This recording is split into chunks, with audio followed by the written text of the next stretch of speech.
Welcome to the Contact Center Cactus Chat podcast. I'm your host, Eric Mulvin, coming to you from sunny Phoenix, Arizona. And I'm your co-host, Jay Kayang from Dumaguete City, Philippines. I'm a serial entrepreneur. Started my first business 10 years ago, and 6 LLCs later, I started PacBiz Contact Center Outsourcing in 2015. Today, we have over 200 employees and growing. And I'm the operations manager here in PacBiz, and I've been working with Eric since 2014, and I grew as the company grew. So whether you're looking to outsource for the first time, whether you manage a contact center, or you're just looking to improve your customer experience, we'll be covering topics for you. So business managers, operations managers, business owners, this is for you, so make sure to subscribe. All right, welcome back. And today is episode 5, and we're talking about work from home and what that's like in the contact center space these days. Yes, and this episode is different because Eric is here in the Philippines recording. I am. with the podcast, with us in this episode. So, yeah, it's awesome. It's awesome to be here live and in person with Jake. And because I haven't been here in 2.5 years. Mm-hmm. The last time I was here, the lockdowns were just starting. I was here with my wife and 2 young kids, and we had to escape back to the U.S. Before we would have been stuck here for several months. So that would have been interesting. But that was also the change. What started probably one of the biggest changes in the contact center space in some very long time, maybe since the invention of the internet. Yeah, nobody tried to test if work from home would work on BPOs, but we were forced to do it. Yeah, we were. We had no choice. So, it's now 2022, fast forward, it's 2.5 years later. And, work from home is here. But what are you seeing in the Philippines as far as the contact centers, and how are they handling work from home today? I think it's different on different industries. Like the healthcare, they're very careful with the data and all. Like they cannot just be sending people and work from home without anything that protects it. But for other accounts like taxi accounts, like we just take calls for a minute and just get the information and put it on so that dispatchers would see where to pick up and drop off and all this stuff. And the restrictions are not really that high with the healthcare. So that works for those BPO companies. So it really depends on the type of accounts. Are you seeing more calls? Are most of the contact centers here in the Philippines, are they still work from home, or are they having their employees starting to come back? Some are doing it, but I don't really here in the city. I would say that only few are doing it, not too many, because of the kind of industry that they're supporting. Mm-hmm. So they're having to come into the office, you're saying? Mm-hmm. Yes. Yeah. So how does PacBiz handle the work from home today? Yeah. Well, PacBiz, we made the decision early on, like when I was back here, when the start of COVID, we decided we're going to try to make work from home a permanent thing, especially once we saw the success of it and we saw that people were successfully taking calls. Like I believe back in like early 2021, we even had 100% of our call center agents working from home.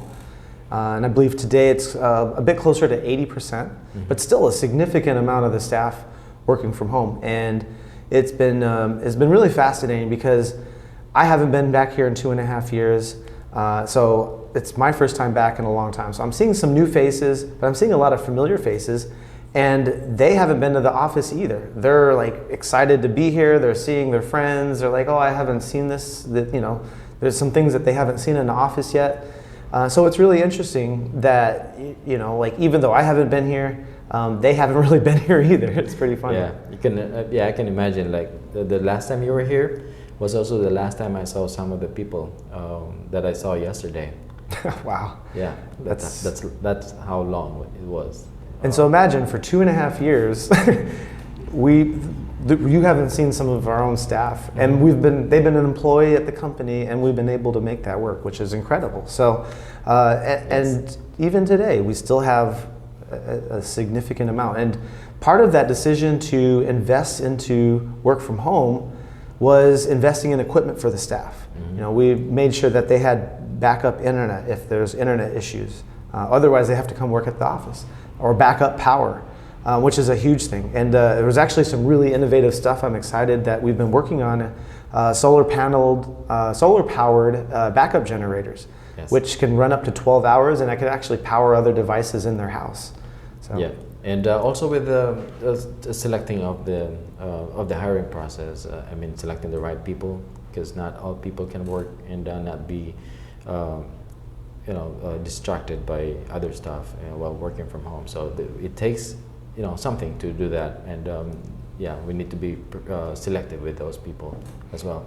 You're right, because there's certain personalities and kinds of people they need a lot of they need a lot of hand holding. That's just who they are, and there's nothing wrong with that. We're happy to provide that support because they're still great agents. And there's some that they don't need anything. They're like, give me my instructions and I'm good. I'll run with that. Yeah. So, so for the clients, you get an opportunity to talk to the clients all the time. Yes. What has their perspective been on work from home? There's this one client that I talked before that he really likes. Like in his office onshore, he's embracing the work from home scheme because of the you can just call them to cover shift. Like in less than 5 minutes, they can just be already there, logging in and ready to cover for absences. I think they also feel the less missed shifts on the call center companies. Like their employees are just there at home, probably doing something, but they're at home, and if they've been called to help cover shifts, and they're just there available because they're after for overtimes and those things.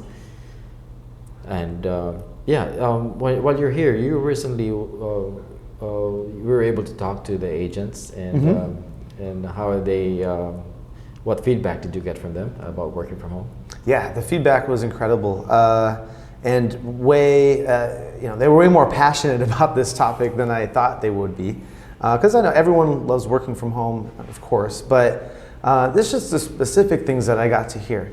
So, for example, being able to not have to get ready in the morning, and I know you have to spend so much time getting your hair ready, and getting dressed. I don't know. I can't tell you how many Zoom calls I've done in pajamas, and I put on a nice polo. And people don't realize that. Imagine eliminating the travel time, the time that you prepare, and going to the office. Selecting the dress that you wanted to wear to look good. Just eliminate the time you spent with that when you're working from home, and it shortens everything, and you get to lengthen the time that you spent with your family while doing your job.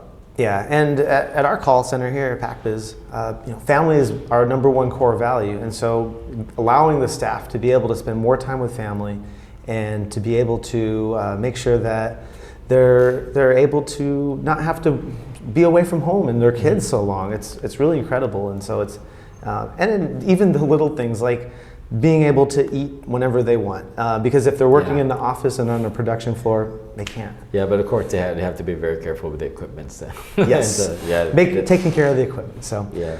All right, so that's gives you guys an idea of what work from home has been like in PacBiz and in the Philippines. And in our next episode, episode 6, we're going to be talking about the future of work from home and what does that look like? What trends are we seeing out there? So thanks for listening, and we'll see you next week. All right.